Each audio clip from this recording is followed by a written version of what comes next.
Ich freue mich sehr, im Museum Haus Konstruktiv eine Ausstellung von Dora Maurer, einer ungarischen Künstlerin, genauer gesagt kann man sie auch noch als ungarische Avantgarde-Künstlerin bezeichnen, zu eröffnen. Dora Maurer hatte letztes Jahr in der Londoner Tate Modern eine fulminante Ausstellung und ich freue mich wirklich sehr, dass es uns gelungen ist, hier im Haus Konstruktiv ihre erste institutionelle Einzelausstellung in der Schweiz einzurichten. Dora Maurer ist in Budapest geboren, 1937, und hat dort auch studiert an der Akademie für Bildende Künste von 1955 bis 1961. Und da muss man sich dazu auch vorstellen, das trifft auch die Zeit, wo der ungarische Volksaufstand gegen das kommunistische Regime stattfand. Das war im Jahr 1956. Da war Dora Maurer an der Akademie. Und wir wissen aus der Geschichte, dass der russische Kommunismus und auch der ungarische Kommunismus eine Diktatur war. Und da hat man ganz besonders doch immer die Künste ganz stark unter die Lupe genommen. Und an ihrer Akademiezeit war es für sie sozusagen ein kleiner Weg der Freiheit, als sie sich der Druckgrafik zugewandt hat. Die Ausstellung zeigt das auch sehr schön auf, wie sie in den frühen 70er Jahren mit ganz vielen verschiedenen Disziplinen und Materialien wirklich sehr, sehr experimentelle Arbeiten gemacht hat. Sie hat sich sozusagen einen ganz eigenen Weg gelegt.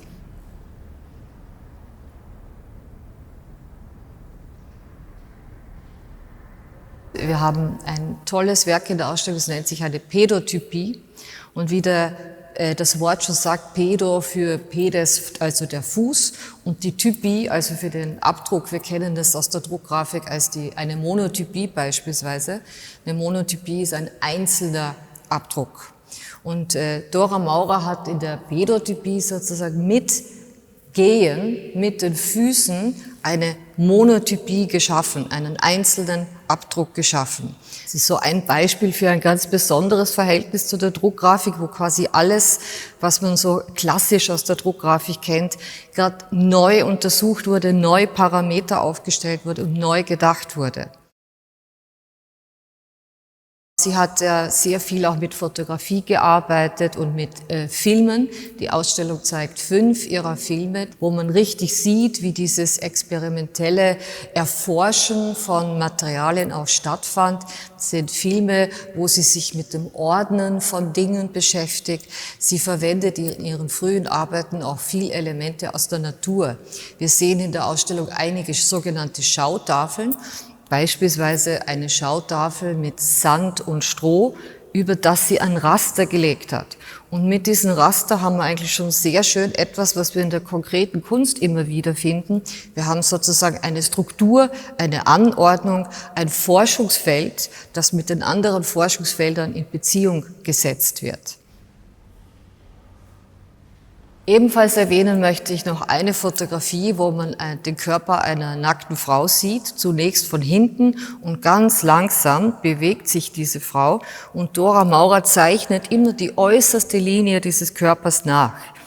Was dabei eben sehr interessant ist, weil auch das ist ein Forschungsgegenstand, es wird sozusagen immer die äußerste Linie markiert, aber Dora Maurer hat keine Hemmungen, sich auch mit dem Körper zu beschäftigen.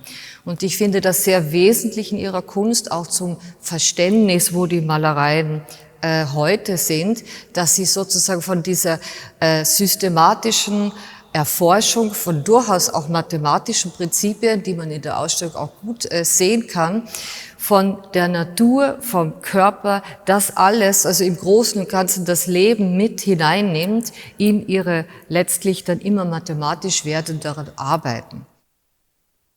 Und ich gehe jetzt weiter mit Displacement 1. Displacement heißt nichts anderes als Verschiebung.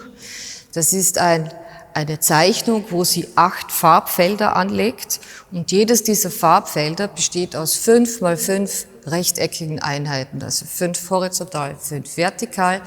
Jedes Farbfeld hat unterschiedliche Farben, und sie beginnt jetzt erstmals in dieser Zeichnung, diese Farbfelder übereinander zu legen. Und aus diesem Prinzip heraus ergibt sich das Prinzip für ihre Werke der nächsten 30 Jahre, also eigentlich bis heute. Sie konnte beispielsweise hergehen und die Raster der Linien an den Kanten der Bilder anlegen. Sie hatte zunächst noch horizontale, vertikale, also rechteckige Bilder. Sie beginnt, die Bilder mehrteilig zu machen. Sie überlegt sich, das Raster über einen Raum zu legen, über eine Kugel sozusagen, und erzielt damit wieder neue Raumwirkungen. Und so geht sie in ihrer Entwicklung immer Schritt und Schritt weiter. Und wir haben hier beispielsweise ein Werk, das sozusagen wie die Verbindung jetzt heute zu den aktuellen Werken schafft. Es ist wirklich so ein Raum angedacht. Wir sehen auch noch in der Zeichnung, die sich an der Wand fortsetzt, wie diese räumliche Anordnung konzipiert war. Es ist also wirklich so ein gebogener Raum, die Farbflächen definieren, wo dieser Raum gedacht war oder wo es gefaltet ist. Und die Farbflächen sind hier noch klar begrenzt und stoßen klar aneinander, aber man hat hier schon den Eindruck, dass die Bilder wirklich fliegen. Sie fliegen mit ihrer ganz eigenen Räumlichkeit über irgendwelche Rundungen, die wir vielleicht als Besucher nur noch erahnen können. Und das geht weiter und weiter, und wir haben einige Werke, wo dann diese Farbüberlappungen klar und deutlich werden, wo man auch sichtbar machen kann, dass die darunterliegende Farbe, die darüberliegende in der Farbigkeit mit beeinflusst. Es ist also ganz klar, die Farbe in den späten, also in den eigentlich jüngsten Werken ein sehr, sehr aktuelles Thema ist. Die Farbe, die Beziehung der Farben zueinander, die Beziehung der Räumlichkeit der Farbe zueinander. Wir haben ein sehr schönes Werk, das den Titel Stage, also Bühne, trägt, wo einzelne Farben und Formelemente der Bilder zueinander wie auf einer Bühne in einer ganz eigenen Kommunikation stehen.